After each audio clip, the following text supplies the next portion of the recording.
Milióny ľudí po celom svete si platia za hry, ktoré sa nikdy nehrajú. Poďme to zmeniť. Telefónni operátori majú obrovskú bázu používateľov, nakoniec patríme tam my všetci a týmto chcú ponúknuť aj hry. Avšak tie herné kluby, ktoré sú na toto určené dneska, zlyhávajú v obrovskej miere pri udržaní si týchto hráčov. Totiž po týždni sa zostane hrať možno slabých 10%. Ja vám predstavujem TwoTap, hernú platformu, ktorá mení spôsob, akým pracujú herné kluby späté s telefónnymi operátormi.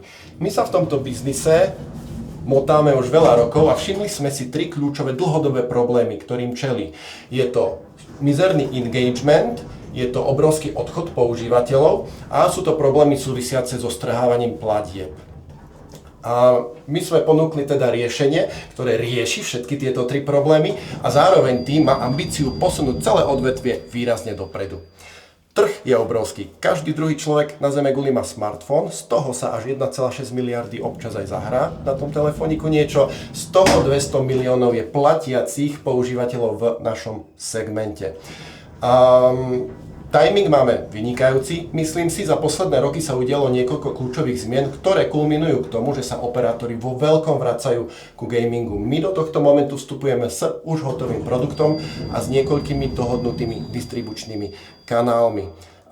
Biznis model je jednoduchý, spočíva v tom, že si delíme zisk medzi nami a operátormi. Ten zisk vytvárame cez predplatné reklamy alebo kombináciu oboch. V priebehu najbližších 18 mesiacov by sme chceli naďalej spúšťať náš produkt cez tzv. Agregátorov doplnkových služieb, potom neskôr ich vynechávať, prejsť rovno na operátorov. A k tomu, aby sa nám to podarilo, potrebujeme 150 000, aby sme vybudovali tím a vykryli marketingové náklady.